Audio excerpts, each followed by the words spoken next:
The new baby Volvo offers 275 miles of range and a nifty, minimalist interior. There's a lot we want to tell you about the 2025 Volvo EX30, the company's all-new and smallest SUV, but there's one thing we just can't get over, and that's the price, $36,145. This effectively means you can get an electric Volvo for the price of an electric Hyundai. You'll remember that Tesla has been talking about a $35,000 electric car for a decade, but it never quite delivered, and the current Model Y costs more than $50,000.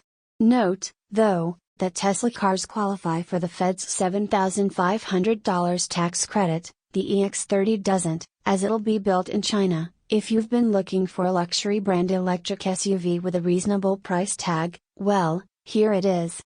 What is it?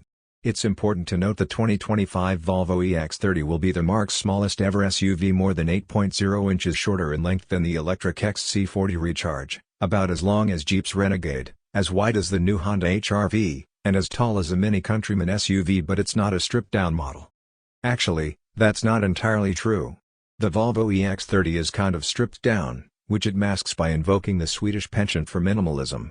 It uses a single center-mounted screen for both instrumentation and infotainment, just like Tesla's Model 3 and Model E, that and secondary controls at the center of the car, also minimalized, more on which in a moment. Let Volvo share more interior parts between left and right-hand drive models. But Volvo seems to have plowed some of that money back into engineering, with some nifty interior details and high-quality fittings, all the more amazing because many are made from recycled materials. More on that in a moment, as well. Another version. Volvo also announced there will be a cross-country version of the EX30, with increased ground clearance, skid plates, black 19-inch wheels, with optional 18 inches wearing more aggressive off-road rubber, and lots of black plastic cladding. So what do you give up in the least expensive Volvo? Not much, as far as we can tell. The EX30's short length comes at the expense of space in the back seat, which shrinks into non-existence when the front seats are moved all the way back.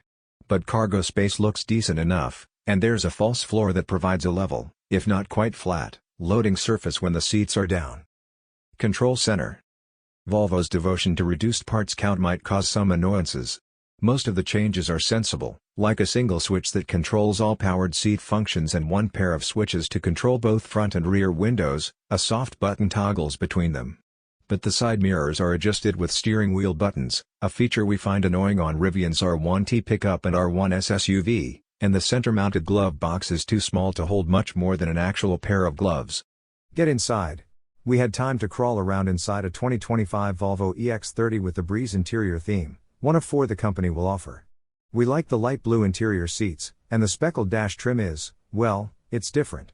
It's one of several pieces of the EX30's interior made with recycled materials, and we like that Volvo found a tasteful way to highlight that. Speaking of recycled materials, about 25% of the aluminum, 17% of the steel and 17% of the plastics used to make the EX30 are recycled.